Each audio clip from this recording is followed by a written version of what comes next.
you doing, my friend? Doing very well. The game day, sun is shining.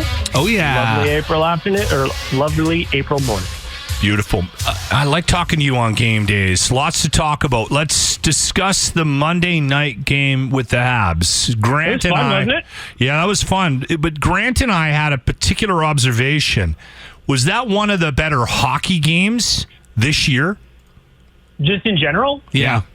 Yeah, absolutely, 100%. Just in terms of, I think even if you weren't necessarily an Oilers or a Canadiens fan, you probably would have enjoyed that game. It was feisty. Everybody was feisty. There was scoring. There was some great goaltending. There was kind of everything you want in a hockey game. The only thing we were kind of missing is a scrap, I guess. You know it's a good game when you're watching and you're kind of like, I'm okay with the Oilers losing this game. I've been so entertained. Well, and I hate the Habs. Yeah. More than I love any other team in any league. And I was like, I'd be okay if they lost this game right now. Yeah. Like when they went into the third period, I was like, if they lose this game, I'm going to be able to go to bed tonight not angry. Yeah, it was going to be one of those ones where even if they had lost, you would have been like, well, but man, that was fun. It wasn't like just a complete blowout or something like that. But then the third period came along and just really turned around. The only downside for me that I could think of after Monday night's game was how fun it would have been to be at Rogers Place and send home an arena half filled with Habs fans home very upset and sad. That's the only thing that I was missing from Monday night. I tweeted out after the game when that was it Pugliarvi and pool party and McDavid screwed up that 2-0 the pound. Yep.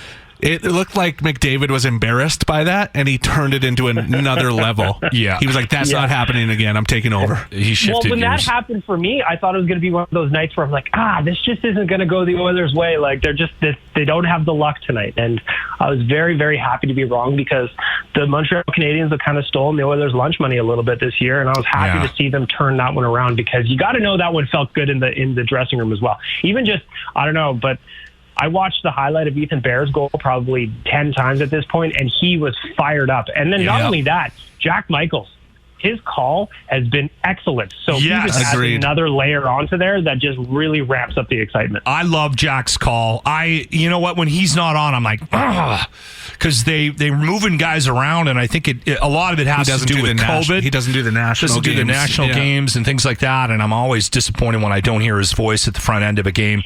The thing about that game on Monday, it sort of sets us up for the possibility of a bit of a rager tonight, eh?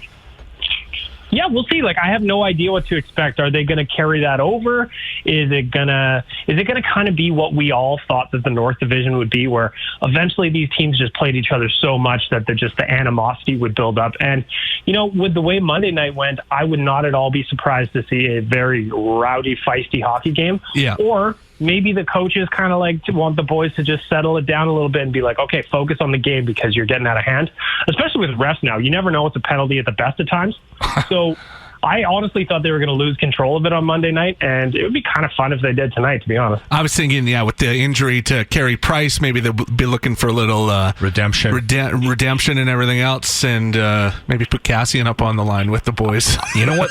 I don't even mind that. And you know, the other thing that I noticed too, I mean, you mentioned it already, but McDavid was choked. He was mad, and Draisaitl was chippy. I love seeing that. Yeah. You know what? Those guys. I mean, obviously, you can't do that every night, but I'm in. I'm in for a run like that, especially against the Habs. Mm-hmm. Yeah. Well, we talked about it a few weeks ago about guys like Connor and Leon making their own space for each other, or for themselves, I should say. And I think on Monday night was an example of that. They were just. Draisaitl was in the mix. McDavid was throwing his stick around a little bit. Add in the fact that he was going supernova in the third period with 3 points, and it was a lot of fun to see.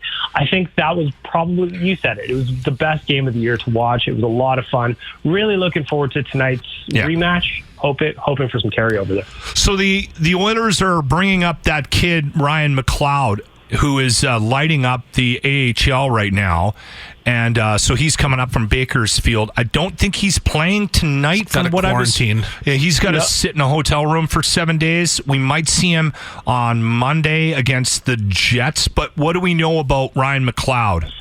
Ryan McLeod was a second-round pick a few years back, spent a couple of years in Bakersfield now, really starting to turn himself into a hockey player. He's about 6'2", he's a thick boy, and he's got great wheels. So I'm really interested to see whether or not he can translate how well he's playing in the AHL for the Condors right now up into the NHL, even just contributing a little bit. If he plays effective minutes for the Oilers, I'll be really impressed because he's got a lot of tools that they need on this team right now. And like you said, they run into some injuries. I mean, I don't know. I don't know if Nuge is going to play tonight. Yeah, is he? Jujar's obviously out for a while, so there's an opportunity here for McLeod, and I'm really looking forward to seeing what he can do. I think Kara is going to be done. I think that's it for his season. That wasn't a very aggressive hit. He's been dummied in that fight, right? And when you get a concussion that quick on top of another one, right? Like. Well, that's what I'm worried about with Jujar Kara, because like you said, that fight a little while back against the Flames, he really got his bell rung. And then that hit on Monday night, it just looked like a normal, happens all the time hit, and you could see the lights kind of went out there for a second. So I'm really worried about Jujar. I know Dave Tippett yesterday said he's feeling better than people would expect, but I hope with Jujar, they just, listen, give him all the time he needs. There's things more important on hockey because, like you said, if he's getting 2 concussions back-to-back that quickly, that's obviously something to be concerned about. Yeah, well, even the Price thing, Habs fans have to be a little bit worried about because I didn't see a major hit there. I know, and Hab fans might disagree here, but the chasing on bump, that was a bump. If that was what threw him out of the game, then they've got to be concerned about concussion situations with Price. Yeah, because, I mean, Carey Price's head whipped a little bit, but like you said, it was like, it's not like Chason rocked him or anything. No. So, no, I'm glad to see teams being extra careful when it comes to concussions with the players these days. And that's why I think Ryan Nugent-Hopkins probably shouldn't play tonight. They've got 4 days after this game until their next one. So just give the guys that need a little extra break the break and go into it with what you got. But Jujar is a big concern. All right. Well, we always appreciate your time, my friend. It is Baggedmilk from Oilers Nations. Have a good day. Thanks for having me. See you, man. Go Oilers, go!